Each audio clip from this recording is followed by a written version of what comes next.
అండి. అందరికీ నమస్తే. Welcome back to our channel Sunitha talks. అందరూ ఎలా ఉన్నారు? బాగున్నారా? నేను చాలా బాగున్నాను. మీ అందరూ ఎలా ఉన్నారు? ఏం చేస్తున్నారు? కామెంట్ చేయండి అస్సలు మర్చిపోకుండా అనమాట. అండ్ ఈరోజు వీడియోలో ఏంటంటే మిమ్మల్ని అసలు వాళ్ళు సరిగ్గా పట్టించుకోవట్లేదా? నిర్లక్ష్యం చేస్తున్నారా? కేర్‌లెస్ చేస్తున్నారా? అండ్ అసలు మీకు అసలు ఇంపార్టెంటే సరిగ్గా ఇవ్వట్లేదా? మీకు అసలు టైం ఇవ్వట్లేదా? సో మిమ్మల్ని ఇగ్నోర్ చేస్తున్నారా? మీకు చాలా బాధగా అనిపిస్తుందా? బట్ ఈరోజు నేను చెప్తాను, మిమ్మల్ని పట్టించుకోని వాళ్ళకి మీ విలువేంటో తెలిసేలా చేసే కొన్ని టెక్నిక్స్ చెప్తాను. యాజ్ ఇట్ ఈస్‌గా ఫాలో అయిపోండి. మీ విలువేంటనేది ఈజీగా వాళ్ళకి అర్థమైపోతుంది. వాళ్ళే మీతో మాట్లాడతారు. వాళ్ళే మిమ్మల్ని వెతుక్కుంటూ వస్తారనమాట. సో, అందులో డౌట్ అయితే లేదు. అవేంటి ఆ పవర్‌ఫుల్ టెక్నిక్స్ అన్నీ కూడా నేను క్లియర్‌గా వన్ బై వన్ ఎక్స్‌ప్లెయిన్ చేస్తాను. వీడియో స్కిప్ చేయొద్దు. సో, ఫస్ట్ వన్ ఏంటి అంటే మిమ్మల్ని నిర్లక్ష్యం చేస్తున్న వాళ్ళ వెంట పడమాకండి.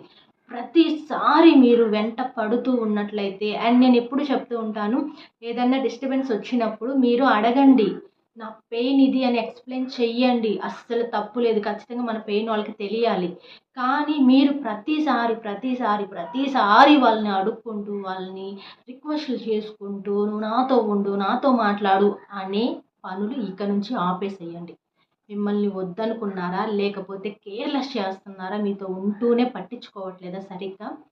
మీరు కొంచెం డిస్టెన్స్ మెయింటైన్ చేయండి. ఆ అవాయిడ్ ఏదో కొంచెం మీరే చేయండి ఒక్కసారికి. ఇప్పటిదాకా వాళ్ళు చేశారు కదా! ఈ ఒక్కసారికి మీరు నిర్లక్ష్యం చేయండి. అండ్ మీ టైము వద్దనుకునే వాళ్ళకి కాకుండా మిమ్మల్ని కావాలి అనుకునే వాళ్ళకి మీ టైం ఇవ్వండి. అండ్ మిమ్మల్ని రెస్పెక్ట్ చేసే వాళ్ళకి మీ వాల్యుబుల్ టైం ఇవ్వండి. అంతేకానీ ఛీ అన్న వాళ్ళ దగ్గర, ఛా అన్న వాళ్ళ దగ్గర, నువ్వు నాకు అక్కర్లేదు అన్న వాళ్ళ దగ్గర, నువ్వు వద్దు అన్న వాళ్ళ దగ్గర మీ టయాన్ని ఇవ్వద్దు. వాళ్ళకి అసలు అవైలబుల్‌గా ఉండొద్దు మీరు. అవైలబుల్‌గా మీరు 24 అవర్స్ ఉన్నారు అంటే వాళ్ళు మిమ్మల్ని ఒక ఆట ఆడేసుకుంటారనమాట. ఏం చేసినా చచ్చినట్టు వీళ్ళు నా దగ్గర పడుంటారు. నేనేమైనా చెయ్యొచ్చు, ఎలా అయినా ఉండొచ్చు అని అవతల వాడికి యాటిట్యూడ్, ఈగో అన్నీ పెరిగిపోతాయి ఇంకా. అది అమ్మాయి అయినా సరే. నేను గట్టిగా చెప్తున్నాను.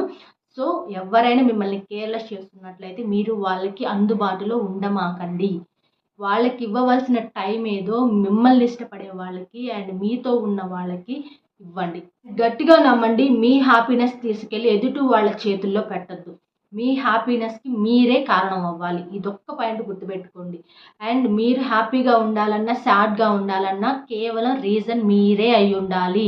దానికి వేరే పర్సన్ రీజన్ అవ్వకూడదు. ఆ ఛాన్స్ కూడా మీరు ఇవ్వకూడదు అనమాట.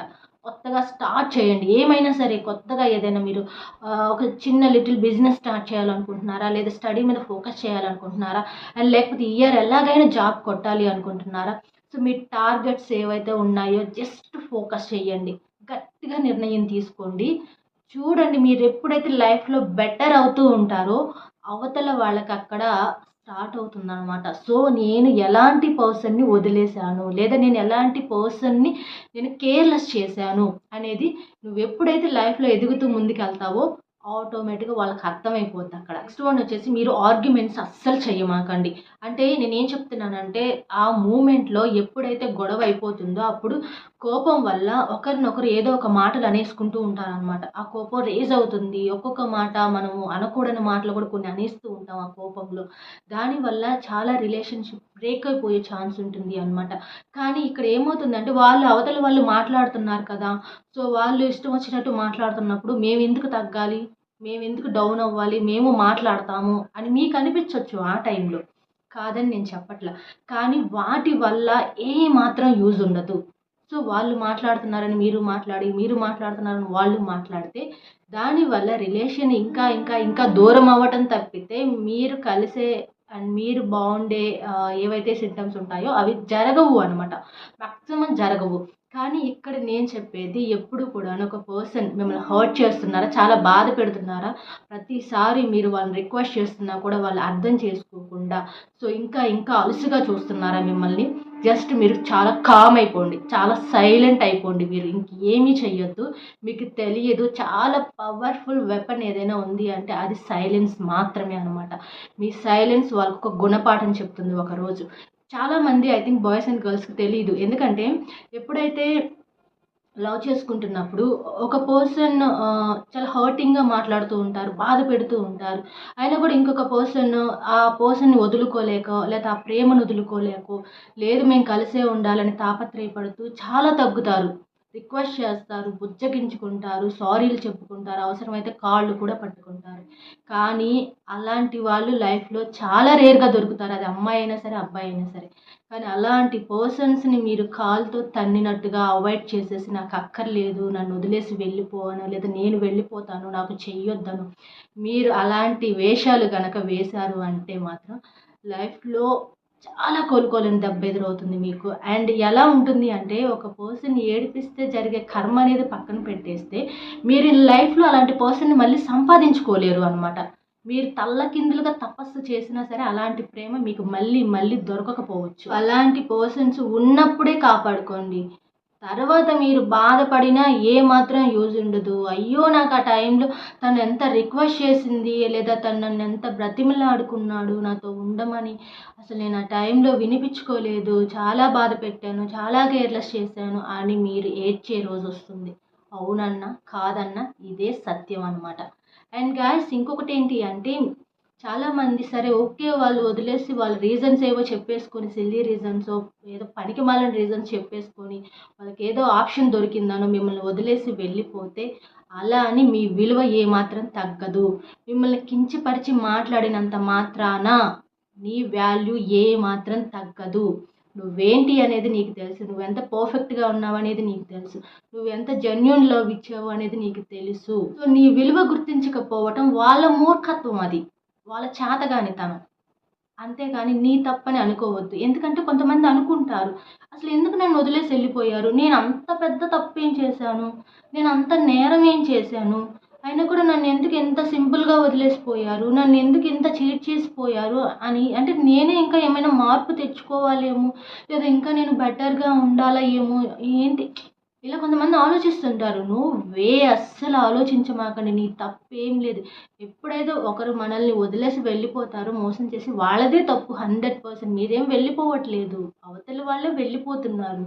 సో, కాబట్టి అండ్ మీ మిస్టేక్ ఉంది అని చెప్పేసి మిమ్మల్ని మీరు తక్కువ చేసుకోవద్దు. మీ వాల్యూని అస్సలు తగ్గించుకోవద్దు. ఎవరో పనికిమాలిన వాళ్ళు మిమ్మల్ని ఏదో ఒక మాట అన్నారనో, మిమ్మల్ని ఏదో తక్కువ చేసి మాట్లాడారనో, చులకన చేసి మాట్లాడారనో, మీ వాల్యూ, మీ విలువ 1% కూడా తగ్గదు అని మీరు గ్రహించాలి ఇక్కడ. అలాగే ఎవరి కోసం కూడా నీ లైఫ్ ఆగకూడదు. సో, నీ లైఫ్ ఇప్పటిదాకా ఎలా ఉంది అనేది వదిలేసేయండి. Past is past. పాస్ట్‌ని మనం మార్చలేకపోవచ్చు. కానీ ఫ్యూచర్ మనం మార్చుకోవచ్చు. మన చేతుల్లోనే ఉంది. కానీ ఇక్కడ నేను చెప్పేది, మీ లైఫ్‌ని తీసుకెళ్ళి ఎవరి చేతిలోనే పెట్టమాకండి. దానివల్లే మీరు ఈరోజు ఏడుస్తున్నారు నిజానికి. మీ లైఫ్ తీసుకెళ్ళి వాళ్ళ హ్యాండ్‌లో పెట్టేసి, వాళ్ళు ఎలా ఆడమంటే అలా ఆడుతూ, వాళ్ళు ఎలా మాట్లాడమంటే అలా మాట్లాడుతూ, వాళ్ళు ఎలా తగ్గమంటే అలా తగ్గుతూ, భయంగా బ్రతుకుతూ, ఇప్పుడైతే వచ్చారు వాళ్ళు అండ్ మళ్ళీ ఏ మాట మాట్లాడితే వాళ్ళు మళ్ళీ మనల్ని వదిలేసి వెళ్ళిపోతారేమో అని పిరికితనంతో, భయంతో బ్రతకొద్దు. అలా బ్రతికే బ్రతుకు గానీ, అలా ఉండే రిలేషన్‌షిప్ గానీ ఉన్నా ఒకటే, లేకపోయినా ఒకటే. మీకు తెలుసు మీరెంత హానెస్ట్‌గా ఉన్నారు. మీరు వాళ్ళ మీద ఎంత ఎఫర్ట్ పెట్టారు. సో, వాళ్ళ మీద మీరెంత కేర్, లవ్, బాండింగ్ ఏర్పరచుకున్నారు. ఎలా ఉన్నారు అండ్ మీరెంత హానెస్ట్‌గా లవ్ ఇచ్చారు. అండ్ ఇదంతా మీకు తెలుసు. సో, అండ్ మీ తప్పేం లేదు. బట్ అలాంటి ఒక ఫేక్ పర్సన్ కోసం ఇంత ఎఫర్ట్స్ నేను పెట్టాను, ఇంత లవ్ నేనిచ్చాను అని మీరే రియలైజ్ అయితేనే మీ లైఫ్ బావుంటుంది. వెళ్ళిపోయిన వాళ్ళ కోసం వాళ్ళు మళ్ళీ నా దగ్గరికి రావాలి అనుకోవటంలో తప్పు లేదు. కానీ రావాలని మీ లైఫ్‌ని సాక్రిఫైస్ చేసేసి, ఇంక దాని మీదే కాన్సంట్రేషన్ పెట్టేసి, దాని గురించే ఆలోచిస్తూ, దాని గురించే ఏడుస్తూ మీ లైఫ్‌ని నాశనం చేసుకోమాకండి. ఓకే. లైఫ్ చాలా చిన్నది. చాలా హ్యాపీగా బతకడానికే ట్రై చేయండి. అది కూడా ఎవరైనా ఒకటి చెప్తున్నాను, మీ పర్సన్స్‌లో మీరేదన్నా నచ్చకపోతే గుర్తు చేసుకోండి. అండ్ ఆ పర్సన్‌లో ఈ చేంజ్ రావాలి, లేదా నువ్విచ్చే ప్రేమ వాళ్ళకి నచ్చకపోతే ఇంకా కొత్తగా ప్రేమ చూపించండి. ఇది నేను అంటే ఏదో డైలాగ్ గుర్తొచ్చింది. ఏదో మూవీలో డైలాగ్ అనుకుంటా. ప్రేమించటం నచ్చకపోతే ఐ థింక్ కొత్తగా ప్రేమించాలి కానీ, సో, వాళ్ళని వదిలేసుకోకూడదు, అవాయిడ్ చేసుకోకూడదు. కానీ మిమ్మల్ని పట్టించుకోకుండా వదిలేసిపోతే ఇక అది వాళ్ళ కర్మ అనుకొని వదిలేసుకొని మీ లైఫ్ మీరు మంచిగా లీడ్ చేసుకోండి. చాలా బెటర్ లైఫ్ ఉంది. అంతటితో ఏదో లైఫ్ అయిపోయింది, ఇంకా ఇంతే నా బతుకు, నేను ఎందుకు పనికిరాను, నేనేం చేయలేను అనే ఒక బ్యాడ్ పొజిషన్లో నుంచి బయటకు రండి. ఆ కొంతకాలమే, నిజానికి ఒక మాట చెప్తున్నాను, ఆ బ్యాడ్ సిచ్యువేషన్ ఏదైతే ఉంటుందో అది కానీ నువ్వు దాటి బయటకు వచ్చావంటే మాత్రం నీ లైఫ్ ఎలా ఉంటుందో నువ్వు కూడా ఎక్స్పెక్ట్ చేయలేవు అనమాట. జస్ట్ ఆ పీరియడ్ టైము, అది 10 డేసో 1 వీకో 1 మంత్ 1 ఇయర్ అయినా కావచ్చు. ఆ సిచ్యువేషన్లో నుంచి బయటకు రాగలిగేంతసేపే నీ పెయిన్ కానీ, నీ ఏడుపు కానీ, నీ కష్టాలు కానీ, నువ్వు వన్స్ బయటకు వచ్చి చూడు, నీ లైఫ్ ఏంటో నీకు అర్థమవుతుంది అనమాట. సో అది నేను వీడియో ఎండ్ చేస్తున్నాను. అండ్ వీడియో ఎలా ఉంది కామెంట్ చేయండి. కొత్తగా వాచ్ చేసే వాళ్ళైతే సబ్స్క్రైబ్ కూడా చేసేసుకోండి. థ్యాంక్ యూ సో మచ్ మీ అందరి సపోర్ట్కి. అండ్ నేను ఇంకా మంచి మంచి కంటెంట్ మీకు ఇవ్వడానికే ట్రై చేస్తూ ఉంటాను. మిమ్మల్ని మోటివేట్ చేయడానికి నేను ఎప్పుడు రెడీగానే ఉంటాను.